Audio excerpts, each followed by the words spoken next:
Hello दोस्तों, एक बार फिर से स्वागत है आपका हमारे यूट्यूब चैनल शिखर स्टडी पॉइंट पर। दोस्तों आज के इस वीडियो में हम देखने वाले हैं जीके के टॉप 20 क्वेश्चन को।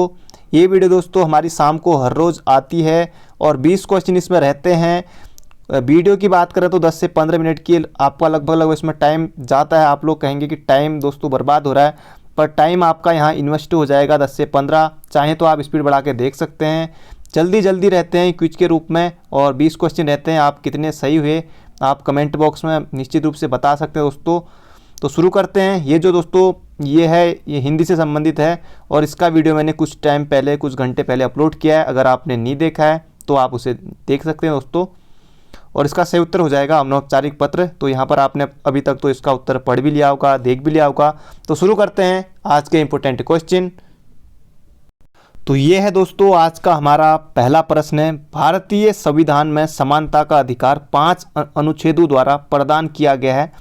वो कौन से 5 अनुच्छेद हैं वो आपको यहाँ पर बताना है। समानता का अधिकार अनुच्छेद 16 से 20 के बीच में है, या अनुच्छेद 15 से 19 के बीच में है, या अनुच्छेद 13 से 17 के बीच में है, या फिर अनुच्छेद 14 से लेकर 18 के बीच में है। ये आपको दोस्तों इसमें बताना है। तो इसका सही उत्तर है जिन जिन लोगों ने ऑप्शन नंबर सी चुना है आप बिल्कुल सही हैं। 1 नंबर आपको देने से कोई नहीं रोक सकता। ये दोस्तों बड़े बड़े एग्जाम में ये प्रश्न पूछा गया है। अनुच्छेद 14 से 18 विधि के समक्ष समता से है, उपाधियों के अंत तक है। तो ये आपको बिल्कुल याद रखना है। अनुच्छेद 14 से 18 अनुच्छेद 17 में है अस्पृश्यता का अंत। इसे भी आप लोग बिल्कुल याद रखिएगा। तो इसी तरह से हम जल्दी चलेंगे दोस्तों। तो 20 क्वेश्चन है। अगला जो प्रश्न है इंपॉर्टेंट प्रश्न है, सीधे एग्जाम में ये भी बना था दोस्तों, बहुत बार आ गया है। सभी क्वेश्चन किसी न किसी एग्जाम में पूछे गए हैं। अगला जो क्वेश्चन है, कंबोडिया में स्थित अंकोर वाट का सुप्रसिद्ध विष्णु मंदिर। कई बार ये भी बना है कि जो कंबोडिया में अंकोर वाट का मंदिर है वो किस भगवान से संबंधित है, विष्णु या फिर और इस तरह से एग्जामिनर देता है। तो पहली बात तो ये कि विष्णु का मंदिर है, कंबोडिया में है। अंकोर वाट किसने बनाया था ये आपसे पूछा गया है। श्रुतवर्मन, सूर्यवर्मन द्वितीय, इंद्रवर्मन या फिर अनिरुद्ध। तो इसका सही उत्तर है जिन जिन लोगों ने ऑप्शन नंबर बी बताया है आप बिल्कुल सही हैं। सूर्यवर्मन ने बनाया था, सूर्यवर्मन द्वितीय ने। कंबोडिया में स्थित अंकोर वाट का मंदिर और विष्णु से संबंधित है। तो बढ़ते हैं दोस्तों अगले क्वेश्चन की तरफ।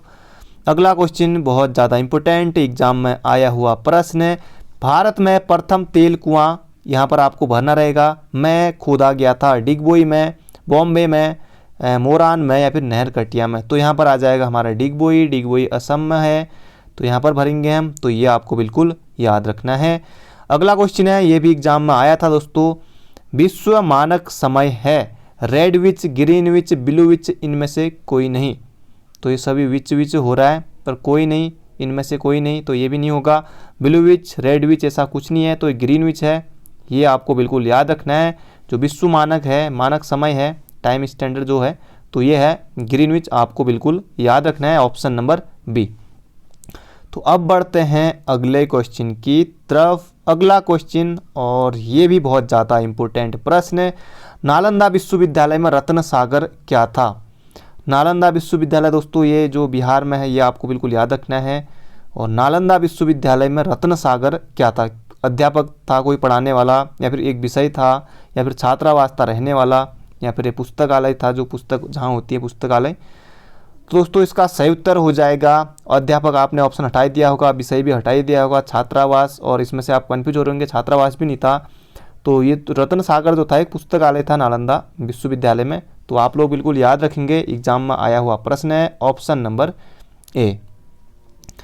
अगला क्वेश्चन है पूना समझौता पैक्ट। पूना समझौता या पूना पैक्ट पर निम्न में से गांधी जी के साथ किसने हस्ताक्षर किए थे? ये आपको यहाँ पर बताना है।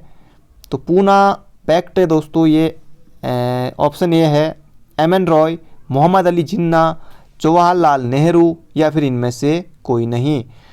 दोस्तों ना ही इसमें एम.एन. रॉय थे, जिन्ना भी नहीं थे, नेहरू भी नहीं थे। तो इसमें थे हमारे कौन? बी.आर. अम्बेडकर, भीमराव रामजी अम्बेडकर इसमें थे, अम्बेडकर साहब। तो ये आपको बिल्कुल याद रखना है, बहुत ज़्यादा इम्पोर्टेंट प्रश्न है। और तो बढ़ते हैं अगले क्वेश्चन की तरफ। अगला क्वेश्चन दोस्तों इम्पोर्टेंट है, एग्जाम में आ सकता है। किस राज्य में अनुसूचित जनजाति यानी कि एसटी, अनुसूचित जाति यानी कि एससी, तो कई लोग इसी में ही कंफ्यूज रहते हैं, अनुसूचित जनजाति की जनसंख्या सर्वाधिक है केरल, महाराष्ट्र, बिहार, मध्य प्रदेश। जिन जिन लोगों ने ऑप्शन नंबर सी किया है बिल्कुल गलत है, ऑप्शन नंबर डी हो जाएगा एमपी, मध्य प्रदेश में है सर्वाधिक अनुसूचित जनजाति की संख्या। तो ये आपको बिल्कुल याद रखना है, एग्जाम में आ सकता है। अगला जो प्रश्न है, बम्बू नृत्य किसका आदिवासी नृत्य है? कोई जो बम्बू नृत्य है आदिवासी किसका है? इनमें से कुकी एवं नागा, गोंडू का, या फिर मुरियाओं का, भूमियाओं का। तो इसका सही उत्तर है, आपने वो बिल्कुल सही चुना है, ऑप्शन नंबर ए, कुकी एवं नागा जनजाति इनका है। जो कहते हैं कि जो ये बम्बू नृत्य है, बम्बू, ये आपको बिल्कुल याद रखना है, इनका हो जाएगा कुकी एवं नागा जनजाति का। तो नागा नागालैंड, कुकी भी वहीं पूर्व में पाई जाती है। तो बढ़ते हैं अगले क्वेश्चन की तरफ।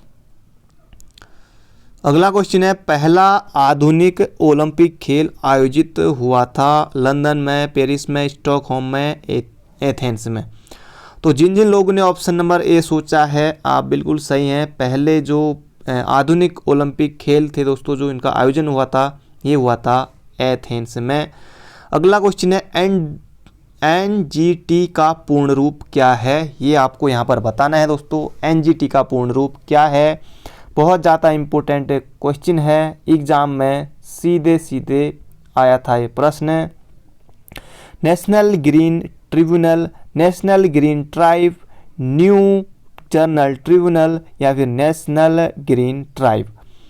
तो दोस्तों इसका सही उत्तर हो जाएगा, जिन जिन लोगों ने ऑप्शन नंबर ए चुना है, national green tribunal, option number A हो जाएगा हमारा बिल्कुल सही। और 18 अक्टूबर 2010, कई बार बनाए 2009, 2010, 2011, 2012 कि ये नेशनल ग्रीन ट्रिब्यूनल कब आया, तो आप लोग याद रखेंगे 18 अक्टूबर 2010 को। ऑप्शन नंबर ए हमारा हो जाएगा बिल्कुल सही, नेशनल ग्रीन ट्रिब्यूनल, बिल्कुल आप लोग याद रखिएगा, इम्पोर्टेंट क्वेश्चन है। तो इसके बाद अब हमारे 10 क्वेश्चन और बचते हैं, जल्दी जल्दी 15 मिनट से कम में ये हमारे क्वेश्चन हो जाएंगे पूरे।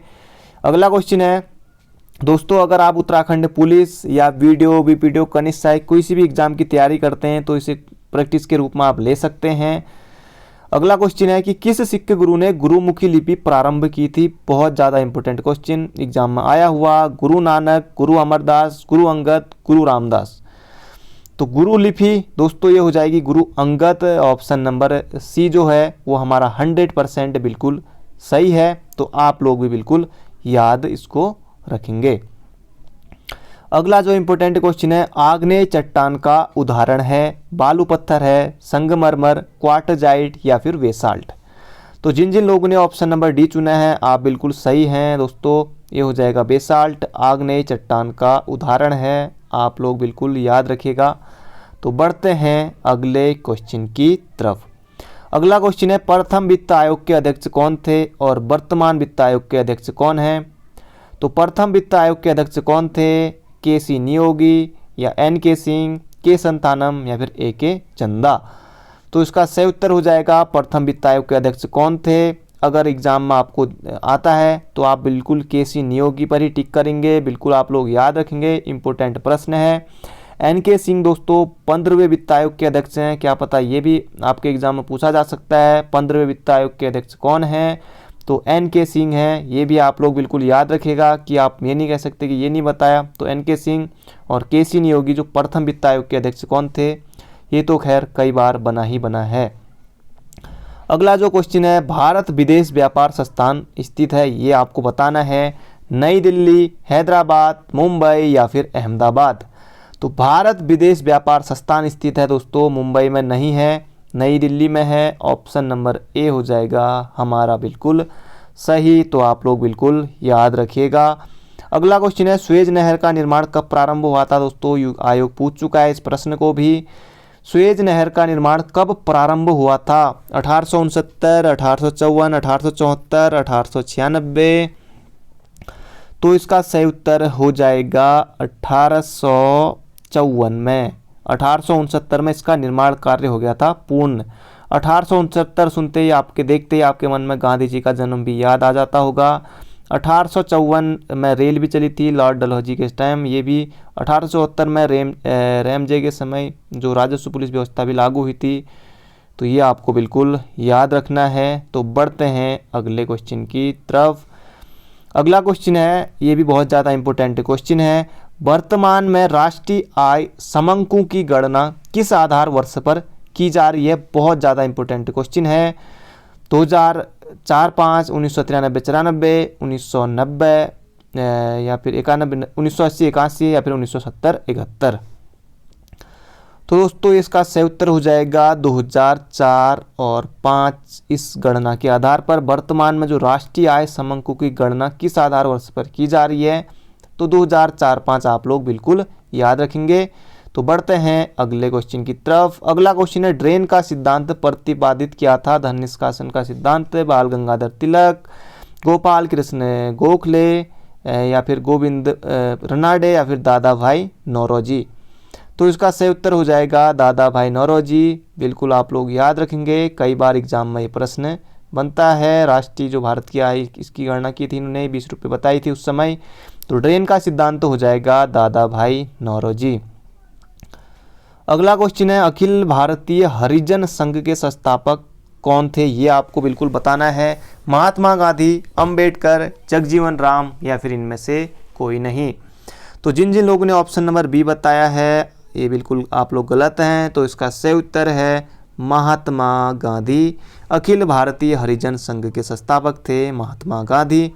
अगला क्वेश्चन है, धर्मशास्त्र में भू राजस्व की दर क्या है? दोस्तों ये बीपीएससी में आया हुआ उत्तराखंड एसआई 2015 का ये प्रश्न है। धर्मशास्त्रों में भू राजस्व की दर क्या थी? 1/4, 1/3, 1/6 या फिर 1/8। तो इसका सही उत्तर हो जाएगा 1/6। ऑप्शन नंबर सी हमारा बिल्कुल ही सही है। धर्मशास्त्र में भू राजस्व की दर थी 1/6। अगला क्वेश्चन है, और अगला क्वेश्चन है हमारा कि प्राचीन भारत में किस एक ने नियमित रूप से सोने के सिक्के चलाए थे? कुषाण ने, शक ने, सातवाहन ने या फिर इनमें से कोई नहीं। तो प्राचीन भारत में किस एक ने नियमित रूप से सोने के सिक्के चलाए थे? कुषाणु ने चलाए थे। कुषाणु ने बिल्कुल आप लोग याद रखिएगा। दोस्तों कुषाणु के जो उत्तराखंड से भी मिली है, कुषाणु का भी था आधिपत्य। तो उत्तराखंड में, क्योंकि जब मैं उत्तराखंड 1-2 दिन में वीडियो लेके आऊँगा उत्तराखंड की, तब आप लोग जो लोग अंत तक वीडियो देख रहे होंगे कि कुषाणु की मुद्राएं उत्तराखंड में कहाँ से प्राप्त हुई है, कोई 1-2 नाम आप लोग जो लोग वीडियो अंत तक देख रहे होंगे आप लोग बताइएगा। तो देखते हैं कौन कौन इसका सही उत्तर देता है। बाकी मिलेंगे कल को एक नए धमाकेदार वीडियो के साथ। थैंक यू दोस्तों, थैंक यू सो मच। अपना ध्यान रखिएगा, इसी तरह से प्रैक्टिस करते रहिए।